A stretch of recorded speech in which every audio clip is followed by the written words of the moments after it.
السلام عليكم ورحمة الله وبركاته. رجعنا لكم في فيديو جديد. النهاردة فيديو مش هنلعب فيه فيفا ولا هنلعب فيه أي لعبة تانية. النهاردة فيديو هنتكلم فيه عن كأس العالم للأندية الجاي إن شاء الله. هنتكلم في الفيديو ده عن المجموعات والفرق اللي فيها وكل اللي يخص المجموعة إن شاء الله. وفي الآخر هنتوقع مين اللي هيصعد من المجموعة. وعشان ما نطولش كتير ما تنساش ترزع اللايك المتين والسبسكرايب، ويلا بينا نبدأ. اول مجموعه معانا بتتكون من الاهلي المصري طبعا، وبورتو البرتغالي، وانتر ميامي الامريكي يعني، وبالميراس البرازيلي. طبعا المجموعه متكافئه نوعا ما، يعني المجموعه فيها توازن بالنسبه للفرق. فرق نوعا ما كويسه. عندنا اول ماتش فيها هيكون اللي هو ماتش الافتتاح، طبعا هيكون بين الاهلي وانتر ميامي. هيكون الساعه 3 الصبح تقريبا، اللي هو في ميعاد مقرف قوي يعني. البطوله دي كلها تبقى مواعيدها يعتبر مقرفة، ويعتبر خطورة انتر ميامي هي في ميسي بس، يعني ما لهاش اي خطورة تانية. يعني ممكن هنقول سواريز بقى عجل وبغلة اهوت، فما فيش اي خطورة منه. يعني هي الفكرة كلها في ميسي لو في الفورمة بتاعته فهو هيهين الاهلي ويهين بقية الفرق اللي في المجموعة اصلا. المجموعة برضو فيها بالميراس وبورتو، الاتنين يتبحوا في بعض كده اهوت، وفي الاخر هما الاتنين هيطلعوا اصلا. ما اعتقدش ان في حد فيهم هيكمل. فرقتين ضعاف جدا السنة دي، بس في نفس الوقت برضو ان الفرقتين دول ممكن يقلبوا الترابيزه في اي وقت ويشكلوا خطوره، وممكن يصعدوا اصلا في المجموعه دي. طب نيجي للمجموعه التانية، المجموعه اتلتيكو مدريد وبي اس جي وايه بايه اوكي وبوتافوجو البرازيلي، اتمنى اكون نطقت اسمه صح يعني، وسياتل الامريكي. طبعا يعني المجموعه ديت ما فيش هيبقى فيها اي كلام، لان باينه يعني واضحه زي الشمس ان بي اس جي واتلتيكو مدريد هم اللي هيصعدوا منها، والفرقتين التانيين زبالين زي ما احنا عارفين. بس هنتكلم عن اتلتيكو مدريد وبي اس جي، اللي هو يبقى اول ماتش برضه في اليوم الاول تقريبا الساعه 10، مش فاكر كان امتى. بس الماتش دوت هيبقى ماتش حلو جدا، لانه يعتبر هو من الماتشات القليله في البطوله لغايه دلوقتي، او في المجموعات لغايه دلوقتي.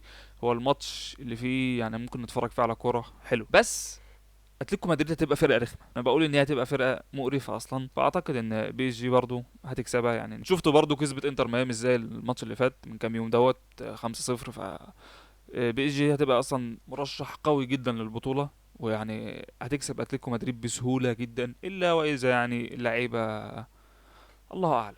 فتعالوا نشوف المجموعه اللي بعدها. المجموعه الثالثه فيها اوكلاند سيتي النيوزيلندي، فيها بايرن ميونخ، وفيها بنفيكا البرتغالي، وبوكا جونيور البرازيلي. طبعا المجموعه سهله جدا للبايرن، بس انا هنتكلم فيها على بقيه الفرق التانية، يعني هي الفرق اللي فيها تنافس شويه. البايرن كده كده صاعده، بس الفرق التانية هي اللي هيبقى فيها منافسه عشان يصعد. ابرز المرشحين ان هم يصعدوا في المجموعه ديت برضه هو بنفيكا، لان بنفيكا عامله سيزون حلو جدا جدا جدا السنه دي في الدوري، وشفناها في الابطال برضه ما كانتش احسن حاجه، بس كانت عامله ماتشات كويسه. طبعا احنا ما نستبعدش ان بوجا جونيور تصعد اصلا من المجموعه ديت، لانها فرقه رخمه اصلا، وممكن ترخم على البايرن وترخم على بنفيكا، فممكن تضمن الصعود برضه. فده كل ده هنشوفه برضه، واستنوا التوقعات. وتعالى يا صاحبي ندخل على المجموعه الرابعه. المجموعه الرابعه بتتكون من تشيلسي والترجي التونسي، اول فريق، تاني فريق عربي معانا بعد الاهلي، وفلامينجو البرازيلي، والاي جالاكسي الامريكي. طبعا المجموعه حلوه جدا، خصوصا ان تشيلسي لسه كسبان الكونفرنس ليج من كام يوم برضو. يعني انا بصور الحلقه ديت بعد نهائي الابطال، فتقريبا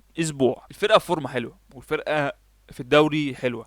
هنيجي بقى للفرقه التانية اللي في الايه اللي في نفس المجموعه. احنا مش هنتكلم عن الاي جالاكسي، لان انا ضد الكره الامريكيه وضد الفرق الامريكيه كلها، وان شاء الله كلهم هيخرجوا من المجموعه. احنا هنتكلم عن الترجي وفلامينجو. الترجي وفلامينجو ده هيبقى ماتش حلو جدا جدا جدا. فلامينجو فرقه رخمه ترخم كتير قوي على الترجي وعلى تشيلسي، بس اعتقد ان تشيلسي هتكسبها بسهوله جدا، لكن الترجي هي اللي هيبقى فيها مشاكل في الماتش بتاعها. بس واتمنى طبعا الترجي تصعد من المجموعه كفريق عربي يعني. وبس دي المجموعه دي مجموعه يعتبر كويس. المجموعات لغايه دلوقتي كلها كويسه، مفيش فيها مجموعه كفه مايله للحته غير المجموعه بتاعت بي اس جي واتلتيكو مدريد. دي المجموعة اللي دول صاعدين فيها خلاص، لكن المجاميع كلها مجاميع كويسة جدا، والفرق كلها بتتنافس كويس. ونيجي بقى للمجموعة الخامسة، فيها انتر ميلان اللي لسه مفشوخ من باريس، فيها مونتير المكسيكي، وريفر بليت الارجنتيني، واروها اعتقد ان انا قلت اسمه صح يعني. ده فريق ياباني سيبك منه، ما اعرفش الصراحه ولا شفت الفريق ده بيلعب كوره قبل كده، بس اظن يعني ان هو زبالين برضه. طبعا المجموعه ديت تعبانه جدا ومفيش فيها اي فرق حلوه اصلا، فاحنا سيبك منها ونروح للمجموعه اللي بعدها. اصلا نيجي بقى للمجموعه السادسه، تتكون من دورتموند وفلومينيزي البرازيلي، وصن داونز الجنوب افريقي اللي لسه خسران من بيراميدز، واولسان الكوري. معرفش الفرق الشرق اسيويه ديت جايه معانا في البطوله اللي اصلا حاجه مقرفه خالص، بس ماشي تعاطفا معهم نقول اساميهم. مجموعه عيانه برضه ملهاش اي 30 لازمه، فاحنا هنسكيب ونروح للي بعدها. المجموعه السابعه، وهي مجموعه فيها فرقتين عربيتين، الا وهما العين الاماراتي والوداد المغربي، معاهم برضه اليوفي ومان سيتي. طبعا المجموعه فيها فرقتين تقال، اليوفي ومان سيتي، ودول بنسبه كبيره هم اللي هيصعدوا. انا طبعا اتمنى من اي فرق من الفرق العربيه تصعد، وده شيء هيبقى كويس جدا لو حد فيهم صعد. بس اليوفي ومان سيتي، طبعا مان سيتي كده كده صعدة، بس اليوفي ممكن عليها كلام، لان اليوفي برضه مستواه مش بقاله فتره مش حلو جدا، وده ممكن برضه يبقى ايه شيء كويس للفرق التانية ان هي ممكن تصعد على حسابها. نيجي بقى للمجموعه الثامنه، مجموعه الملكي، فيها الهلال السعودي وباتشوكا المكسيكي وعم العالم الملكي ريال مدريد، وفيها سالزبورج النمساوي. طبعا انا ما اعرفش سالزبورج جه دخل البطوله دي ازاي، لان انا مش فاكره مين الفريق ده اصلا، ما اعرفش ليه دخل البطوله ودخلها ازاي، بس مش هتفرق قوي معانا لانه كده كده ايه بره. طبعا المجموعه دي سهله لريال مدريد جدا، خصوصا بعد الصفقات اللي تشابي الونسو عملها، ونشوف طريقه لعب تشابي الونسو الجديده في المجموعات دي. فطبعا يعني الواحد متفائل خير لريال مدريد في ان هو يعمل ماتشات كويسه.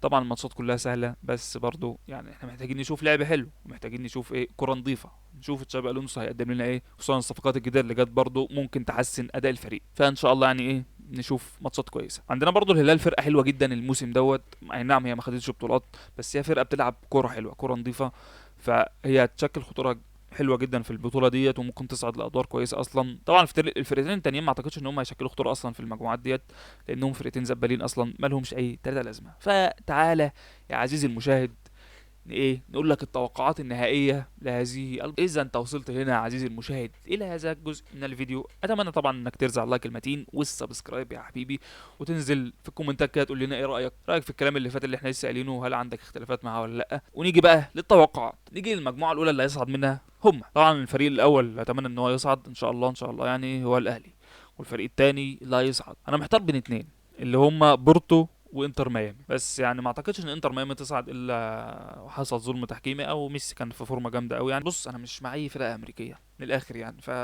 انا الكفه هتروح لبورتو، وبورتو اللي هتصعد، يبقى الاهلي اللي صعد معانا وبورتو للدور ال 16. طبعا المجموعه الثانيه مش محتاجه كلام، اللي هيصعد منها هي باريس في المركز الاول واتلتيكو مدريد في المركز الثاني. ونروح للمجموعه اللي بعدها. المجموعه الثالثه انا محتار فيها شويه مين اللي هيصعد مع البايرن.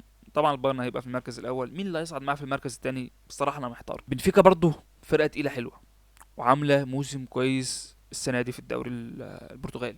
بوكا جونيور برضو فرقه رخمه، لما بتلعب برضو لعب وحش بتبقى لعبها رخم قوي بوكا جونيور، بس انا هقول بنفيكا اللي هتصعد. المجموعه الرابعه اللي هيصعد فيها في المركز الاول تشيلسي، والمركز الثاني هيبقى الترجي التونسي، عشان انا بصعد اي فريق عربي يعني كواسطه. المجموعه الخامسه اللي هيصعد فيها انتر، وهنصعد معاهم ريفر بليت الارجنتيني. نروح للمجموعه اللي بعدها وهي المجموعه السادسه اللي هيصعد فيها دورتموند وصن داونز، عشان ايه ما نطولش كتير، ليه؟ لانها مجموعه برضو كذلك زبالي. المجموعه السابعه اللي هيصعد منها طبعا من غير ما نتكلم كتير هي المان سيتي واليوفي، بس احنا طبعا بنتمنى الفرق العربيه ان واحد منهم يصعد. نيجي بقى للمجموعه الاخيره، طبعا الريال هو اللي هيصعد. الفرقه التانية اللي هتصعد برضو يعني اعتقد انتم متوقعينها برضو الهلال، لان الهلال فرقه كويسه جدا. فبس كده عزيزي المشاهد، دي توقعاتي لدور المجموعات في كاس العالم للانديه. طبعا لو انت مختلف في اي حاجه ممكن تكتب لنا في الكومنتات برضو ايه رايك في التوقعات دي، وممكن تكتب لنا في الكومنتات برضو ايه رايك في نوعيه الفيديوهات دي، هل هي حلوه، هل نستمر فيها، قول لنا رايك برضو يعني مش هتخسر حاجه. وبس كده، ما تنساش اللايك والسبسكرايب، ونشوفكم في فيديوهات هنا ان شاء الله في دور ال 16 بتاع كاس العالم للانديه، وسلام.